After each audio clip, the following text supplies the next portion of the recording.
I think you need to really have a very strong third eye in order to really manifest art or beauty.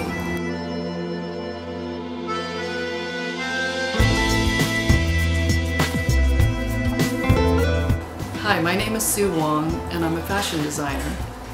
When a woman puts on a Sue Wong gown, she is magically transformed into a goddess. I grew up the daughter of poor, struggling immigrants, and there was no budget in the family for toys.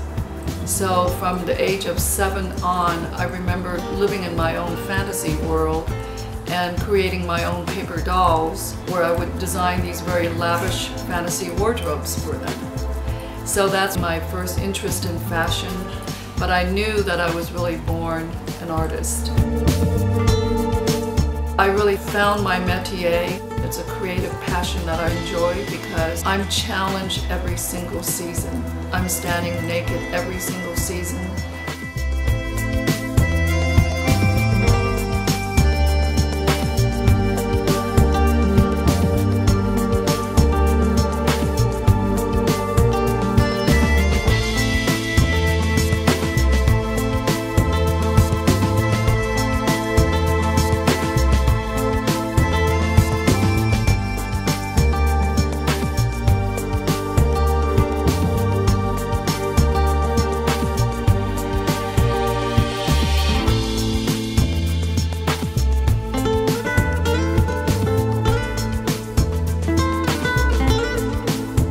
As an actor or as a movie director, you're as good as your last movie. A designer is basically defined by how well your designs sell. When people ask me, who are your biggest competitors?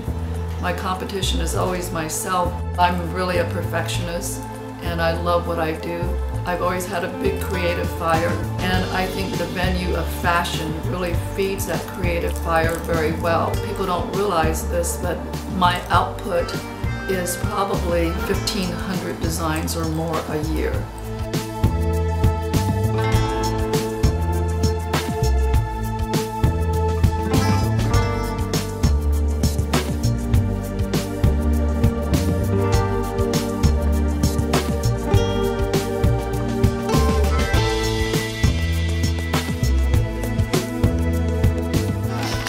From here, I design the silhouettes, choose the right fabric. Sometimes I have to recolor everything. This gold is too brassy for me, so I'm going to tone it down. This is where I do my comments. Every sample that is really brought in is really placed on this mannequin, and based on what it looks like, I go ahead and make the according changes. The words that really describe my creations: glamour, beauty, sexiness, with class.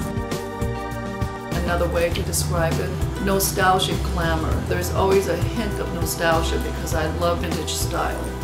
I love old Hollywood glamour, glamour of the teens and the 20s and 30s. When I was growing up as a child, living in my imagination, I would watch classic movies of the 20s, of the 30s, of the 40s. And I thought goddesses like Jean Harlow, Marlene Dietrich, Greta Garbo, and Joan Crawford, I thought they were the quintessential glamorous creatures. Because even when Marlene Dietrich was playing compromised women with tatters and tears, she still looked drop-dead gorgeous. So all of these iconic goddesses eventually became my muses.